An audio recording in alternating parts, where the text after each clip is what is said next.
This is Ryan Elliott for Boxing Social in association with Betfred. We're in London. We've just concluded the final press conference ahead of Regis Prograis versus Josh Taylor. With me, the Tartan Tornado, Josh Taylor. Josh, few words, few altercations. Just sick of looking at him at this stage? Yeah, just sick of seeing the sight of him, seeing the way he turned up the day, the way he dressed and sunglasses on and all that shit. Superstar, isn't he? Thinks he's a superstar. Who the fuck wears sunglasses inside when it's pissing down outside? Oh, wanker. I'm just sick of the sight of him. I just want to get in there and fight now. A huge fight coming up. Obviously, you had to face each other. There were the complications. Look, we didn't know if it was going to happen for a while. That said, it's on, tied in through the tournament. But Eddie up there said that if it was up to him and he was in charge of you, he would have had you have a couple easy defences first. I know you're not like that. You're straight into a unification, Ring Magazine belt, World Boxing Super Series final. Even if you weren't in this tournament for a first sort of run back out after winning the world title, is that the kind of fight you would have wanted anyway? Why not? Why not a couple of sort of walkover fights or sort of give me fights, a couple of easy defences would have been nice. But I'm a fighter. I'll fight any man, and I believe if I'm not up to a challenge, then I probably won't perform as well because I wouldn't be quite as up for it. Whereas if I'm fighting bigger fights, bigger challenges, getting bigger and harder all the time, then I'm up for it all the time. So, it's good. I'm really looking forward to it. And after I've spanked him on Saturday, maybe then go have a couple of voluntary defences and then go and chase Ramirez. What makes it so intriguing for a lot of people is that you both genuinely believe you're better in every department. Neither of you would admit that you were second best in any way whatsoever going into this. It's number 1 and 2 in the division. That said, we've been trying to find just the little things to separate you guys all week. I know he's a slight favourite, but the thing people keep talking about is the size. You've obviously got height advantage, reach advantage, big at the weight these days. Do you think that could play a big part? Yeah, I think it will play a part, definitely. Some part in the fight, it will play a part in it. And I don't really think he really believes that he's better than me in every department.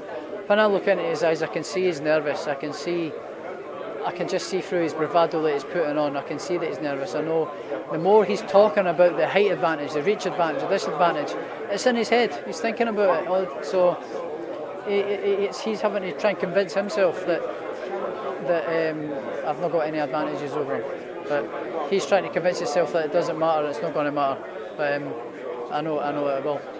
One thing he said today is something he said after the Baranchik fight when he was there to watch and with the press conference afterwards is he can't get hit like that by me. The way he was hit by Baranchik, he said you were hurt in that fight. I know you said you weren't really that bothered by that. That said, I know you expect a much more technical fight than the Baranchik fight. Do you see him as a harder puncher than Baranchik?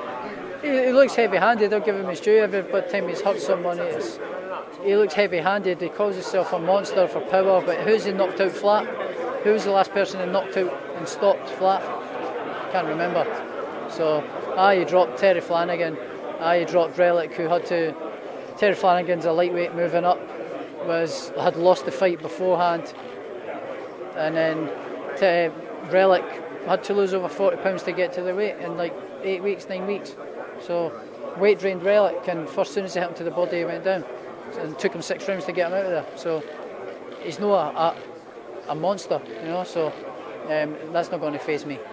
Josh, I'm going to try and rush through this because I know you got a meeting, you got a lot of people waiting for you as well. The fight we always seem to go back to when we're talking about your development is the Postal fight. It was a breakout fight for yourself, huge audience on terrestrial TV, but we always talk about the lessons you learned in that fight, not just in the ring, but in the build-up.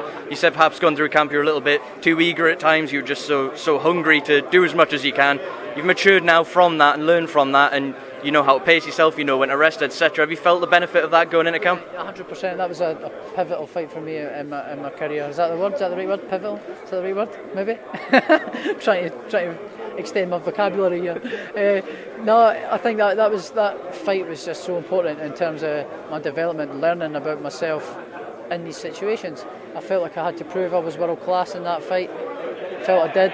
Then the next fight, better performance against a world class opponent. And then my world title fight, great performance again. So I now feel I don't have to prove to anybody that I'm world class. I know I'm world class.